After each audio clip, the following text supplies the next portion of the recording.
Hello. Today General Hospital will reveal beneath the thick veil of night blanketing Port Charles, where the past never sleeps and ancient secrets still pulse in sync with the beating hearts of those who thought they had left everything behind, a new storm silently took shape. Vaughn returned not as a celebrated hero or a wandering soul seeking redemption, but as a man with a mission, one forged in the crucible of abandonment, betrayal, and a lifetime of unanswered questions. Even his closest colleagues at the WSB, those who had seen him bleed and fight beside them, had no idea of the darker truth that coiled within him like a serpent in hibernation. Behind the calm precision of his every movement, beneath the collected tone of his briefings, and under the neatly pressed fabric of his uniform, burned a rage so quietly fed it had transformed into something sharper, something colder, a calculated hunger for vengeance. Vaughn had not always known who he was, but he always knew what was missing. His mother had been a woman hardened by heartbreak, a figure whose once soft voice grew brittle with time, whose lullabies faded into scornful warnings about men who chose duty over family. She spoke of a man with no name, no face, but always with the same venom, the man who had left her to raise a child alone, the man who had abandoned her without a second thought, the man who had chosen a cause over a son. For years, Vaughn accepted this narrative as truth, clinging to it as one clings to a wound that refuses to heal. As he grew, so too did the image of the man he blamed for his mother's descent into bitterness and his own descent into secrecy. That vague silhouette, once blurred by childhood innocence, eventually took on a name, Jason. In the training camps of the WSB, where young recruits were broken down and remade into shadows who moved in silence, Vaughn wore his mask well. No one suspected that every mission completed, every skill mastered, every risk taken, brought him one step closer to the day he would stand face to face with the man he believed had robbed him of a life he was never allowed to have. He never faltered, never cracked. But beneath that unbreakable exterior, every bullet fired, every code cracked, every life saved or lost was just another piece of his private war, a war not fought in battlefields, but in bloodlines and forgotten truths. Everything began to shift when Vaughn was partnered with Jocelyn on an operation that, on paper, seemed no different from countless others, dismantle a biotechnology smuggling ring before it could destabilize an already fractured international network. Yet Vaughn quickly realized this mission would unearth far more than illegal tech. In Jocelyn, he encountered something unexpected, a mirror. She, too, was driven by the ghosts of betrayal. Her vendetta against Sonny had carved a dark corner in her soul, one not unlike the void that had grown inside Vaughn. When she confessed that her entry into the WSB wasn't for glory or adventure, but revenge, Vaughn saw in her eyes the same haunted glint he had seen in his own reflection for years. It was a sobering moment, two weapons dressed as people, caught in the same endless pursuit of justice cloaked in personal vendettas. Their bond deepened with alarming ease, bound by shared disillusionment and a raw, unspoken understanding of what it meant to be broken by the people who were supposed to protect you. When Jocelyn spoke of her first kiss with him, under the pressure of their assignment, Vaughn did not recoil. He didn't retreat behind the wall he had spent years building. Instead, he accepted it. Not as a romantic entanglement, but as a surrender to the strange intimacy that arises between two soldiers in the same war, fighting demons that bore their last names. It was not love, but something equally dangerous, a mutual recognition of pain, a convergence of two paths long marred by betrayal. This emotional proximity with Jocelyn stirred something long buried in Vaughn's psyche. The memories he had tried to forget returned in jagged fragments. The sound of his mother sobbing late into the night after a phone that never rang, the torn photographs she hid in the bottom of an old shoebox, and above all, the worn silver chain she once clutched during a fevered night when she confessed that it had belonged to his father, a man who had worked in covert operations, and vanished before Vaughn was born. The chain, identical to one he would later see in WSB archives, linked to Jason Morgan. The more Vaughn connected the pieces, the more the truth crystallized with venomous clarity. Jason, the stoic legend of Port Charles, the man revered for his loyalty and honor, the silent guardian who had protected so many, had also, in Vaughn's eyes, committed the gravest sin of all. he had left his son to be raised in the shadows of secrecy, never once reaching back to claim him. To Vaughn, Jason was not a misunderstood hero, but a coward. A man who had chosen the cold embrace of mob allegiances and spy networks over the warmth of a child's first breath. Whether Jason had done so knowingly or not mattered little to Vaughn. Abandonment was abandonment, no matter how it was dressed. And for that, Vaughn swore he would never forgive. The seed of vengeance planted in Vaughn's youth now bloomed with terrible purpose. Port Charles was not just a dot on the map. It was the epicenter of his pain, the place where everything had been stolen from him before he even had a chance to exist. He didn't want to kill Jason. No, that would be too easy. He wanted to unravel him. He wanted Jason to live long enough to witness the unraveling of everything he held dear, his reputation, his family, his legacy. Vaughn would use every skill the WSB had given him not to save lives, but to dismantle the life of the man who had never once looked back. But fate, as always in Port Charles, had its own agenda. Just when Vaughn believed he had gained the upper hand, when his research confirmed that Jason had once asked WSB to suppress information about a potential child to keep that child safe from the mob world, his fury was suddenly given context. Jason hadn't run. He had chosen sacrifice. He had chosen to protect a son he was never allowed to know, because the cost of being in his life was too great. That truth did not bring Vaughn peace. It brought confusion, doubt, and a flicker of something dangerously close to understanding. Then came the moment that shattered Vaughn's resolve. During a botched mission when Vaughn was ambushed by mercenaries he hadn't detected, it was Jason who saved him, emerging from the shadows like a ghost summoned by blood and duty. He didn't hesitate. He didn't ask questions. He simply fought for Vaughn, shielded him, and nearly died doing so. In that instant, Vaughn saw not a monster, but a man. A man bearing the same scars he did, fighting the same darkness from different angles. But could one act of valor undo a lifetime of resentment? Could years of rage be silenced by a single moment of paternal instinct? Vaughn didn't have the answer. All he knew was that the man he had returned to destroy had, for the first time, looked at him not as a target or a stranger, but as something more. Something terrifying. Something sacred. A son. And now, as the wind whispered through the alleys of Port Charles, carrying with it the echo of old regrets and new reckonings, Vaughn stood at a precipice. Revenge still beat in his chest, but so did the throb of uncertainty. What he chose next could either cement his place as Jason's reckoning, or open the door to a fragile, painful, and maybe even redemptive future. But one truth remained certain in the shadows of this haunted town: the past never dies. It simply waits to be claimed. Vaughn began his investigation into Jason's past with the kind of quiet intensity that only those forged by pain and obsession can maintain. He worked alone, never trusting a soul, not even those within the WSB who had once treated him as a prodigy. In the sterile silence of intelligence databases and encrypted servers, Vaughn dove into layers of redacted files, restricted access logs, and shadow missions cloaked under false flags. He requested off-the-books clearance under the pretense of cross-referencing biochemical targets but was, in truth, chasing a trail of shadows, records connected to Jason's covert operations during a precise 9-month window more than 2 decades ago. Every folder opened, every code cracked, every anomalous report dissected was another breath in his long-held crusade. He uncovered travel manifests from unlisted WSB flights, medical clearances buried under layers of false identities, and briefing notes written in shorthand Jason once used.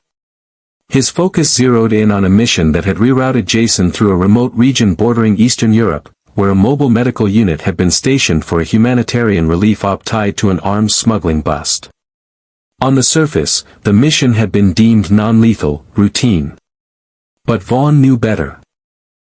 He traced survivors of the mission, names long faded from active duty, and eventually, through weeks of coded messaging and bribes, tracked down a retired nurse who had once staffed the mobile unit during that same timeline. She lived quietly in a small coastal town nestled between forgotten hills and wind-battered roads. Her hands shook when Vaughn showed up on her doorstep, though whether it was age or memory that unnerved her, he couldn't say. Over a cup of bitter tea and under the weight of a storm that raged outside as if summoned by fate, she finally spoke. She remembered him, Jason. The man with blonde hair and ice-blue eyes who had arrived on a rain-soaked night, wounded and silent, carrying not just injuries but a heaviness she couldn't name. She described how he refused pain medication, instead asking for solitude and a secure communications line. He never gave his real name, but left behind a chain with initials carved into the back clasp, JM. The man vanished a few days later, after what she cryptically described as a complication and an explosion. The local police were paid to keep quiet. Official records from the mission made no mention of him. But Vaughn didn't need confirmation in ink. He had always known. Every word from the nurse was a knife to the chest, each detail carving away his last defenses. The man she described. The pain behind his eyes, the way he withdrew from human contact, the unspoken grief etched into his posture, it was Jason. Vaughn could feel it in his bones. It wasn't just theory anymore. It was truth. And with that truth came a fresh surge of fury. Jason had been there. He had been close. And yet, when it mattered most, he had disappeared into smoke and silence, never once returning for the life he may have helped create. Vaughn's rage hardened. He returned to Port Charles under the cover of a new assignment, blending into the crowd like a ghost. But he wasn't just watching the enemy, he was watching the man who might have shared his blood. For days, Vaughn observed Jason from the shadows, how he carried himself through the streets of Port Charles, how he spoke with quiet caution, how his eyes sometimes drifted away from the conversation at hand as though haunted by some memory he could never escape. Vaughn noticed something else, too. Jason didn't smile. He didn't laugh. He moved through the world like a man sentenced to life in emotional exile. And then came the breaking point. Vaughn witnessed Jason alone, visiting a grave. There were no flowers, no words spoken aloud. Just silence and stillness, as Jason stood with his hands clasped, eyes darkened by something that looked dangerously close to guilt. Vaughn realized in that moment that the man he'd been taught to hate might not be a villain in his own story, but a prisoner. Caged not by bars, but by consequence and remorse. He saw how Jason lingered at the grave, how he touched the headstone with the reverence of someone clinging to something already gone. That gesture, small as it was, cracked open a chamber Vaughn didn't know still existed in him, doubt. He began to question everything. Was Jason truly the man his mother had described? Had she told the full story? Could it be possible that Jason had tried to protect him by staying away, by burying the truth to keep his son out of a world soaked in blood and betrayal? The contradictions gnawed at Vaughn. He replayed every interaction with his mother, every bedtime story twisted into warning, every subtle manipulation she had used to turn his heart into a weapon. What if it had all been a lie? Or worse, what if it had all been true, and Jason had made a choice, not out of cruelty, but fear? But the years of absence, of silence, of not knowing, they had left scars. No matter how much Vaughn tried to reconcile the Jason he saw with the Jason he had hunted, something deep inside him refused to let go of the rage. He thought about the birthdays spent in silence, the father-son games he never played, the endless ache of sitting in school assemblies while other children beamed at the sight of their parents. Jason had taken that from him. Whether deliberately or not, he had chosen to disappear. Vaughn hadn't just grown up fatherless, he had grown up invisible. So even as his resolve faltered, his mission continued. Vaughn wouldn't rest until Jason looked him in the eye and understood what he had done. He didn't need an apology. He didn't want reconciliation. What he craved was recognition, that acknowledgement that he wasn't some collateral memory, some unwanted consequence of a forgotten night. He was flesh and blood. And he had suffered. In the cold silence of his apartment, Vaughn stared at a photo he had stolen from a classified WSB file, an image of Jason Younger, armed and standing at a tarmac before boarding a Black Ops jet. It was the only photo Vaughn had of him. He burned it. Watched the edges curl and blacken in the ashtray. Not because he no longer needed proof, but because he had become the proof. He was the consequence Jason had buried. And now, he was returning, not as a son, but as a reckoning. There would be no more hiding. No more observing from the sidelines. Vaughn was ready to make Jason face the years he thought he could outrun. And in the end, whether it ended in blood, forgiveness, or something far more dangerous, Vaughn was prepared to drag every buried secret into the light. Because fathers don't get to vanish. And sons don't forget. Vaughn's world ruptured the moment he discovered the classified WSB memorandum. Buried under 4 levels of encryption, flagged with the highest clearance protocols, and signed not just by any agent, but by Jason himself. The document was brief, clinical, devoid of sentiment, yet it carried the emotional weight of 1,000 scars. It stated, in measured language, that any information pertaining to the existence of a potential offspring resulting from a covert assignment should be sealed, erased, and kept from all agency record systems for the child's safety. The language might have been bureaucratic, but the message to Vaughn was searing. Jason had known. Jason had chosen to make him disappear. There was no room for justification in Vaughn's mind. No space for nuance. The idea that Jason had done this to protect him, to shield him from the criminal underworld, rang hollow against the reality Vaughn had lived. A reality marked by absence, confusion, and a longing so deep it had shaped his very identity. Jason's silence had been deafening. His deliberate erasure, unforgivable. Vaughn didn't want to hear excuses about mafia enemies or the sacrifices of espionage. To him, this wasn't protection. It was rejection. A surgical removal of responsibility dressed up as nobility. And it lit something inside Vaughn that even his years of training hadn't prepared him for: righteous fury. Up until that moment, Vaughn had wrestled with uncertainty. He had doubted, speculated, questioned. But now he had proof. And with proof came purpose. No longer content with internal rage or silent resentment, Vaughn redirected his life's mission. He wasn't simply out to confront Jason. He was out to dismantle the very mythos that had protected him. Jason wasn't a hero. Not in Vaughn's eyes. He was a coward dressed in glory. A man who had spent years being revered for loyalty and sacrifice, while secretly discarding the one bond that should have mattered most. Vaughn would tear that legend down, brick by brick. He began planting whispers in the right ears. Not overt, not loud, just the right insinuations, at the right time. A mission gone wrong here. A missing report there. Doubt was a slow poison, and Vaughn administered it with the precision of a surgeon.